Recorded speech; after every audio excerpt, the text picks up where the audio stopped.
ideology. That's how I would synthesize it. And here's something that you wrote in the book. You write, we have to stop electing amateurs in primaries who serve as little more than ideological indulgences, who exploit resentments that play well enough among the base, but whose positions make them non-viable in general elections. And you heard Chris Christie say this morning, this has got to be a strategy that's about winning.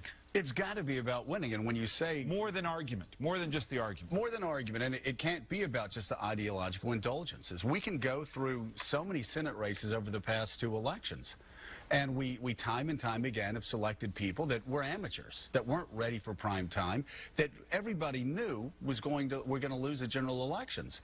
And it can't be about petty resentments anymore. We have to think bigger. We have to come up with our own agenda, a bigger plan like we did, you know, like Reagan did, like Ike did, like we did in '94 when we got elected, and took back the majority for the first time in a generation. But there also has to be this understanding that Americans are conservative with a small c.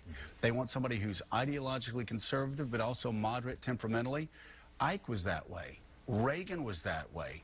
You know, Nixon was that way. There's a reason why we used to win 49 state landslides, and now we've lost 5 out of the last 6 elections in the popular vote. Is the vote. argument just about compromise? Is it just about moderation? No. Or is it about seeing the political reality that Americans at some level want government to play a large enough role to solve big problems? Yeah, right. And it's not about compromise. It's not even about ideological moderation. It is, though, about political moderation, understanding that you've got to be relevant to the center of America. Republicans, I mean, people forget this. We used to be the party to beat.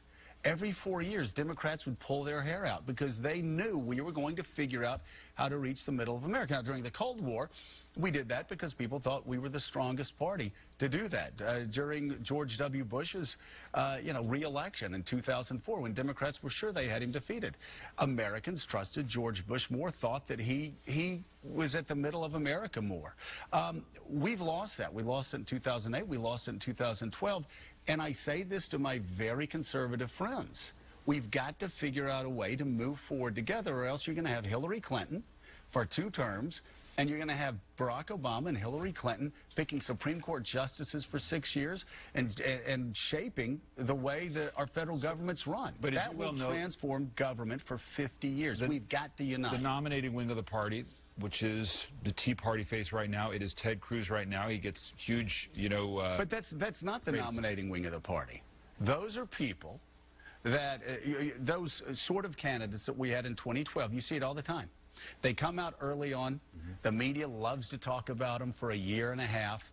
They go out and they do pretty well in Iowa. They do pretty well in New Hampshire.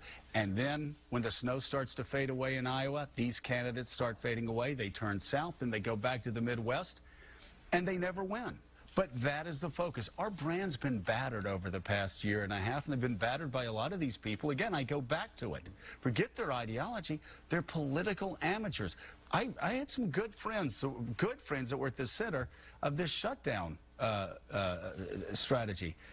I disagreed with them, not because of ideology, just because it was dumb tactics. As I said to a good friend from Texas, I said, it's like running up the middle on 4th and 31 because you think it makes you look like more of a man. No, you're going to lose. Punt the ball. The book is The Right Path by Joe Scarborough.